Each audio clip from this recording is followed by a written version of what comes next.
Friends, in class 11, if you go by NCERT textbook, actually in first chapter there is a basic idea, there is motivation regarding taking physics as a subject, what are there inside physics, about different physical quantities. And if we see the most important part in first chapter of class 11 physics book, that important part is this fundamental forces in nature. We all know that forces are responsible for binding the things. Okay, so in nature, if we see, we will be getting mostly these four types of fundamental forces. So whatever other force we find in nature, we can say that these are either one of these forces. So out of these four fundamental forces, you see the four are like this. One is gravitational force, the second one is electromagnetic force, third one is strong nuclear force, fourth one is weak nuclear force. And if we see the third and fourth, these two, strong nuclear and weak nuclear force, these two are felt only within the nucleus. That means in our day-to-day life, we cannot encounter these forces. Okay, and we have the possibility of coming across the other two types of fundamental forces in our day-to-day life. One of them is attractive force. Gravitational force is the attractive force, and in fact this is the force which we see in our day-to-day life most often. You see this, I am just releasing this pen, so the pen is falling down. This is also gravitational force. The gravitational force is force between any two masses in the universe. Okay, any two masses.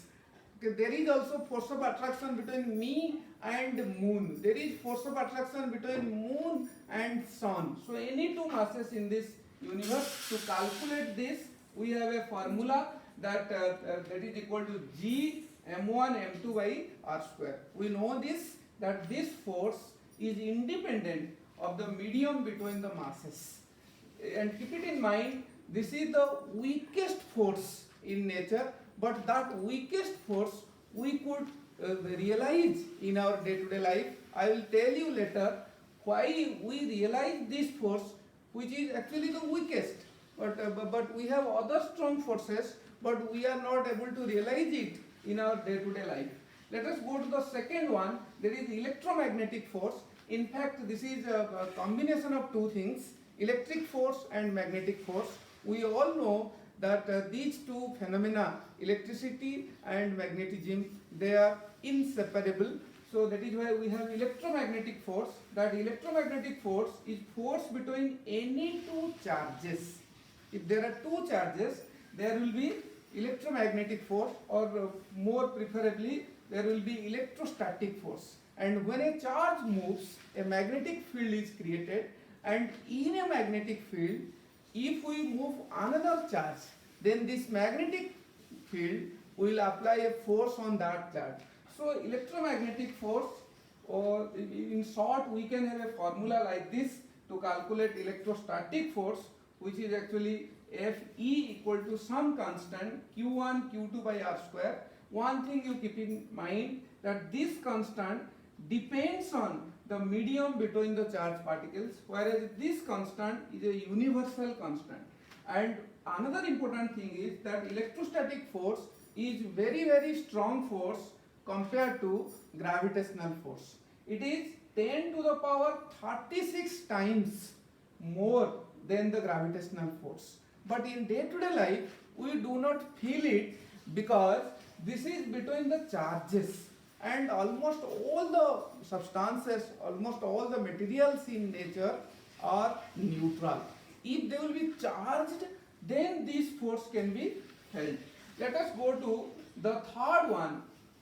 The third one is strong nuclear force.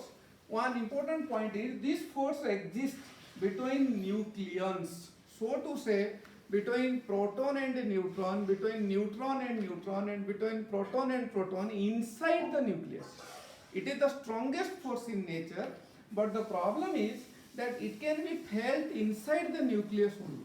We all know that inside nucleus there are protons and neutrons. Protons are positive charges, neutrons are neutral. So being positive charges nearby, how the nucleus exists? So the nucleus exists because of this strong nuclear force which is attractive in nature, and this strong nuclear force binds the protons, the neutrons together inside the nucleus. But one problem is there that this is a very short range force. Suppose I will keep two protons here, okay, at a distance of 1 centimeter.